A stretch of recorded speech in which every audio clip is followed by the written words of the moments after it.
I just wanted to do something sensational, really, in my work, which I've been doing a lot of commercial work over many years, and I decided that there was time in 1991 for artists to do something which was very human and involve as many people as I can possibly do, and something I don't think I can do. When I started this, I really just had to assemble a cast list. You know, it started off, I thought it would be about 50. It would be, you know, a fair number. But as I actually developed the thing and started building it like a jigsaw puzzle, as a cartoon, as a structure, I realised I needed a great deal more. So the phone book I just went through over and over again, you know, just tracking down more and more people, and they perhaps tell their friends. But 90% of them are from Stroud. They're actually people in the town that I've known for a long time.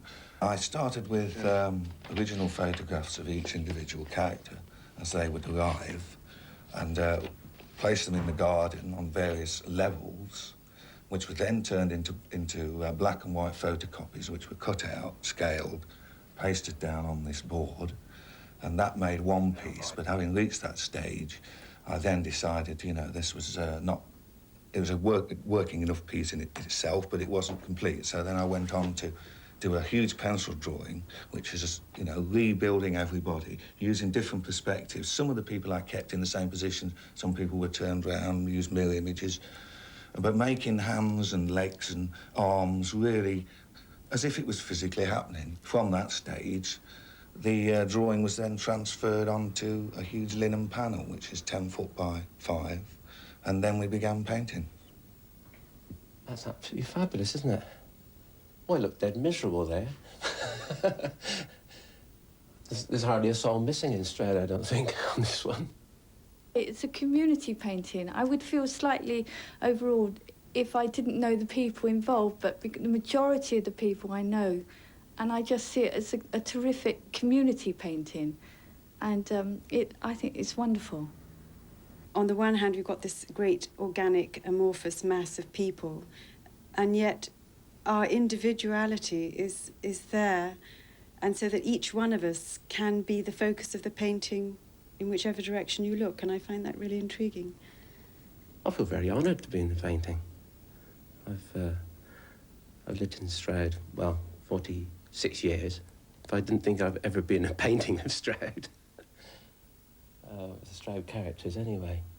I would paint all the figures in black and white monochrome first, basically because of the cartoon, where I'd understood the way the light travels across them in black and white. So I had some kind of insurance policy, you know, to paint the thing twice. Then I would repaint them in colour, and then over the top of that, then you get into glazing and adding rich colours and endlessly building on these things, so you can push spaces back and use light and shade.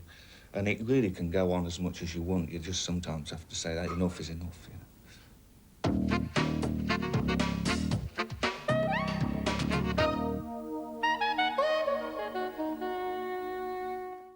They all feature in a powerful painting by a local artist, Nick Cudworth. It's now hanging in the Stroud District Council offices before being sent on a world tour. The painting may help put Stroud on the map. It certainly put one group of locals right in the picture. Today there was a wide range of emotions from the models as they tried to pick themselves out from a rather confused crowd. Some were not quite sure, others quite delighted.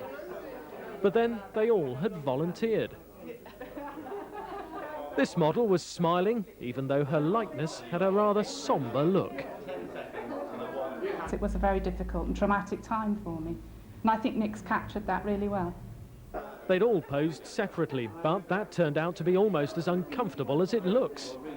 Well, wouldn't you be if you had to hold this ridiculous pose for hours on end in Nick's garden and then have to be called back again the next day because the first one didn't come out and have to do it all over again, you know? What's it all about? The artist says it's designed to mirror the hard times that many Stroud folk have been through during the recession-hit 80s. He's called it Modern Times, the Stroud struggle. We're all feeling a little, perhaps a little guilty about that kind of wild excesses of the 80s, and we're realising that that's perhaps not the answer to all the problems that there are in mankind, but who knows what they are. So it's a confused time. So it's a confused painting. That's what I hoped it would be. It may look confusing, but the models seem well pleased. They've won their place in Stroud's pictorial history. Yes, they do all look a bit miserable, but that was then. Today's another day. And when you've seen how low you can feel in the bad times, it's just the thing to bring on that elusive feel-good factor, isn't it?